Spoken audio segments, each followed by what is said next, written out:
এখন প্রত্যাবাসন হবে কিনা এটা তো অনেকগুলো ফ্যাক্টরের উপর নির্ভর করে।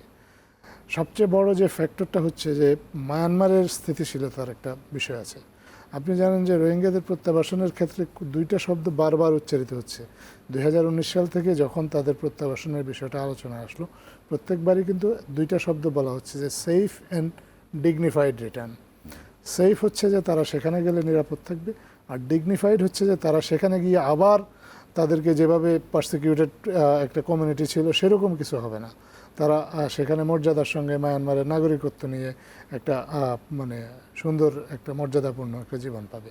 তো দুটোর কোনো শর্তটাই কিন্তু এখন পর্যন্ত পূরণ হয়নি, বা পূরণ হওয়ার অদূর ভবিষ্যতে যে এটা পূরণ হবে সেরকম কোনো কিছু দেখাও যাচ্ছে না। বিশেষ করে মায়ানমারে এখন গৃহযুদ্ধ চলছে, এই গৃহযুদ্ধ চূড়ান্ত পরিণতি কী হবে এখনই নিশ্চিত হয়ে বলা যাচ্ছে না, এটা একটা জিনিস। তারপরে গৃহযুদ্ধে যারা বিজয়ী হবে এই যুদ্ধে তারা আসলে এই রোহিঙ্গাদের ব্যাপারে কতটা সহানুভূতিশীল হবে, বা এই ক্রাইসিসটাকে তারা কিভাবে দেখছে, তাদের মনোভাবটা কি, এটা জানাটাও জড়িত। এই দুইটা ফ্যাক্টর আপনার যখন দুইটা সম্পর্কে নিশ্চিতভাবে কোনো কিছু বলা যাবে না, ততক্ষণ পর্যন্ত আসলে আমরা শুধু চেষ্টাটাই চালিয়ে যেতে পারি বা আন্তর্জাতিক জনমতটা পক্ষে নিয়ে আসার জন্য কাজ করে যেতে পারি, কিন্তু ক্রাইসিসটা কখন সমাধান হবে এটা সুনির্দিষ্ট দিনক্ষণ হিসাব করে বলা সম্ভব সম্ভবত আরও জটিলতা এসেছে যখন রোহিঙ্গারা প্রত্যাবর্তন যেই রাজ্যে করবে সেই রাজ্যটি এখন আর জান্তা সরকারের হাতে নেই, আর সেটা মনে হয় আরাকান আর্মির হাতে আছে।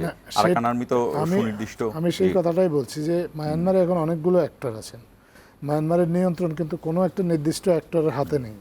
মায়ানমার সরকারের হাতেও পুরোপুরি মায়ানমার নিজেই এখন অনেক রাইট, এবং আরাকান আর্মি যাদের কথা তাদেরও কিন্তু পুরোপুরি নিয়ন্ত্রণ প্রতিষ্ঠিত হয়নি। যদি তাদের নিয়ন্ত্রণ প্রতিষ্ঠা হয় তাহলে তাদের সাথে এই বিষয় নিয়ে আলোচনা করার সুযোগ আছে। কারণ মায়ানমারে তারা রোহিঙ্গাদেরকে স্বাগতম জানাবে কিনা, জানালে কীভাবে কোন প্রক্রিয়া জানাবে, এগুলো নিয়ে কথা বলার সুযোগ আছে।